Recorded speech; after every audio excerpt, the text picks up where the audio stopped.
Hey everyone, Graham from Loudwire here, and today is how I learned to scream with Justin Bonitz, aka Hungry Lights from Tallah.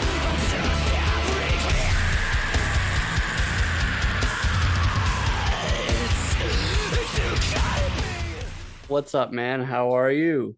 I am well. Thanks for asking. Yeah. And of course, everyone, Generation of Danger is the new record. It comes out November 18th. You want to pick that thing up. First, let's start off with all the way back when. What band or vocalist introduced you to extreme vocals? It was probably Element 80. I was super into race car games when I was a teenager, and I think it was Need for Speed Underground 1.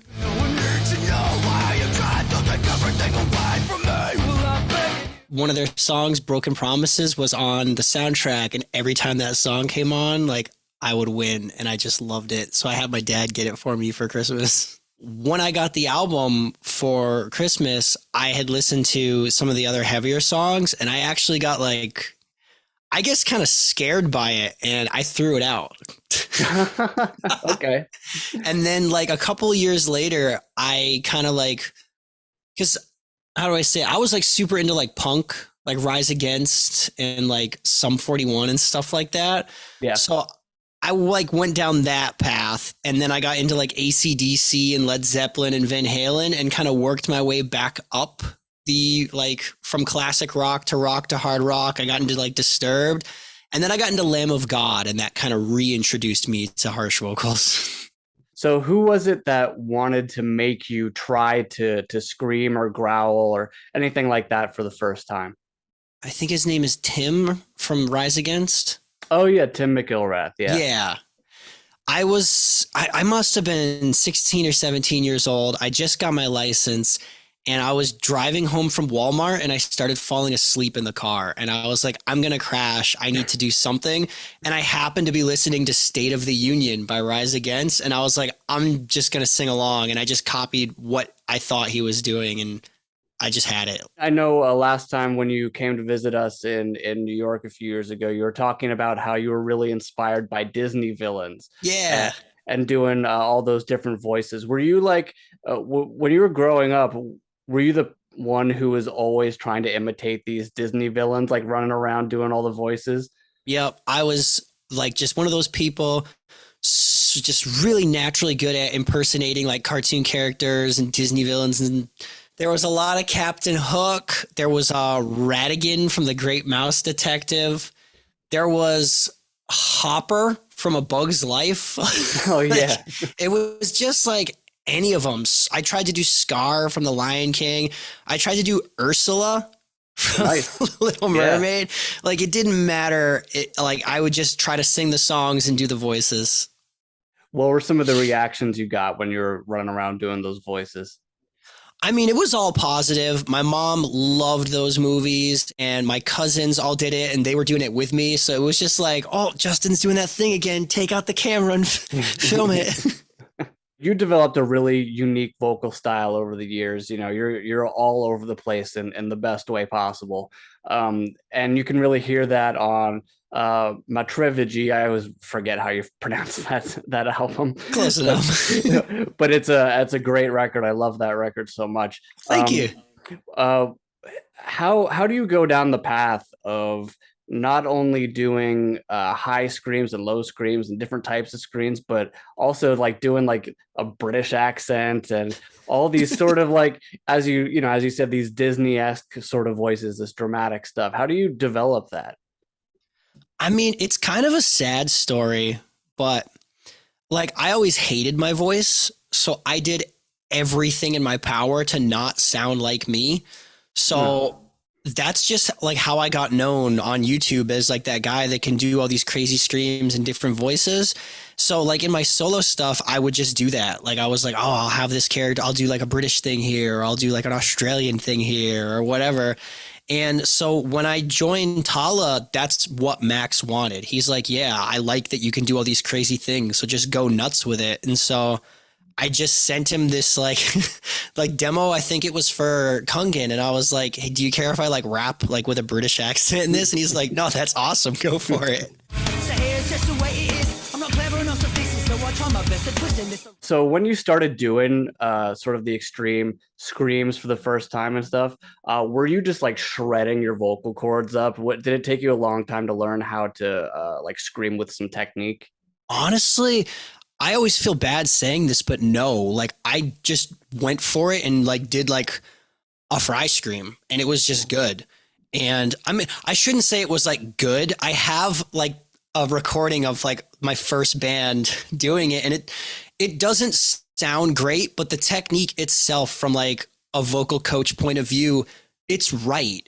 Like I wasn't messing up my voice or anything. I just didn't have a lot of control over the tone. Like it was just this super high fry scream. And I was only like 17. So what's crazy is that over time, as because I was still going through puberty, my vocal cords got bigger and I lost the muscle memory and couldn't do it anymore. And I was like trying at that time, I wasn't a vocal coach and there wasn't really like false chord screaming or fry screaming. It was still like, hey, just make noises. So I'm like trying to figure out how to achieve this sound I could achieve 2 years ago and couldn't do it anymore. And I just figured out a different way to scream, which is the way I scream now. And it's kind of like a false chord fry, like hybrid. Mm. And that just became like the way that I streamed. And then 10 years later, I was like, well, what am I doing? Because no one else really sounds like this. I'm like, it's definitely not fry and it's definitely not false chord. What is it? So I started doing research on like a rytmanoid rattle and I'm like, it's not that either. What am I doing? And then eventually when I became a coach and was able to like dissect things and like reverse engineer my screams, I'm like, okay, I'm doing like two things at once. No wonder it sounds so different. But I don't think I ever really like shredded my vocal cords. Like I don't have any issues, but I'd say there definitely was a point when I first joined Tallah, when I was over projecting like crazy and I did lose my voice after one show. And I'm like, this has never happened in my, like at the time it was probably like 13 or 14 years of screaming. I'm like, this has never happened to me. What am I doing wrong? And that's kind of like what really made me start getting more into screaming. Did you ever have difficulty developing a style that switches from screaming to singing, or did that sort of come naturally as well? I'd say in the beginning, it was kind of difficult to switch back and forth. And that's why I do a lot of like distorted singing because I found it easier to go from a scream to like a raspy clean and then to another clean rather than this dramatic switch. But over time, I was able to kind of just bridge that gap and just do the switch back and forth. But that definitely took like years to be able to do it clean like that. Was there any bands that you would use to practice that switch from screaming to singing? Or Yeah, those All That bands? Remains was the one. Mm. Because when I would listen to anything off of the Fall of Ideals or This Darkened Heart, I'm like, how is he doing that? He's going from these like crazy fry screams to just super clean. Like, how is he doing that? I don't know. I just tried to continue to replicate that in a live setting over and over and over again until eventually I could do it. When you listen to your vocals, enunciation is an important part of your style. Like the great majority of the time, you can hear exactly what you're saying, and you can hear the story of the record and stuff. How do you perfect enunciation? I definitely took a lot of inspiration from Randy Blythe because Yeah. he's one of those screamers. You can hear everything he's saying.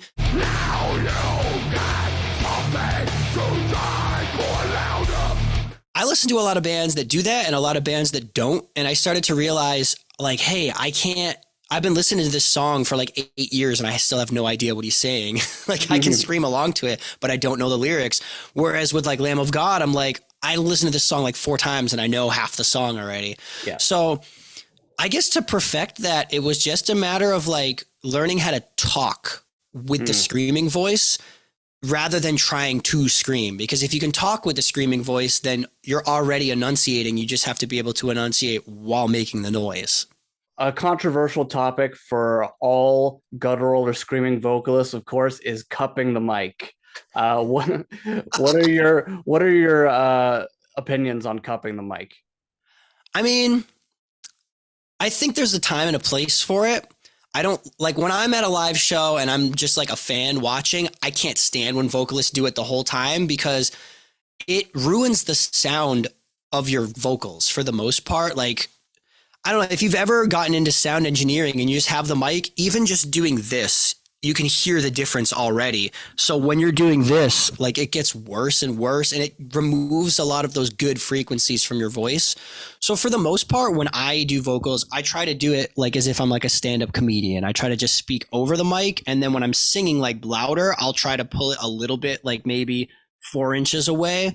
The only time I think I would ever say it's okay to cup the mic is if you're going to do some like really crazy guttural, because at that point, those higher frequencies aren't even there. So if you do go into it, it tends to just still catch the guttural sound without ruining anything. However, I'd say if you're going to do that, do it during sound check so the sound guy knows you're going to do that, because I know sound guys hate it when you sound check like this and then do this the whole set. It's like, well, now I have to turn everything down. That's true.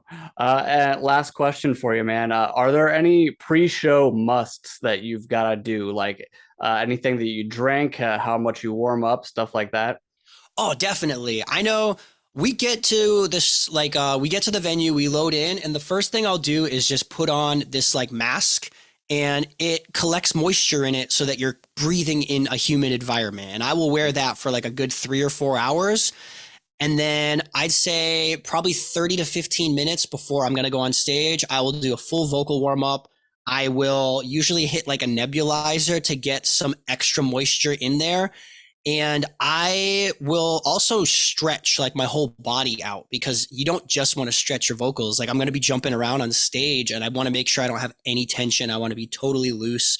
So I make sure I do that every single show. If there is a show where like we're running late and I can't do that, the first song usually sucks because I have to like get into it. And I'm like, man, you know, maybe 1 or 2 songs in, I'm loosened up and ready to go now. And I'm like, well, that could have been avoided if I had time to warm up. So always do that. Drink tons and tons of water. If you can put some ginger in it, that's better too. But I don't know. It's your voice is your instrument. It's like putting on new guitar strings. Like you have to break them in before you can go play, or they're just going to go out of tune.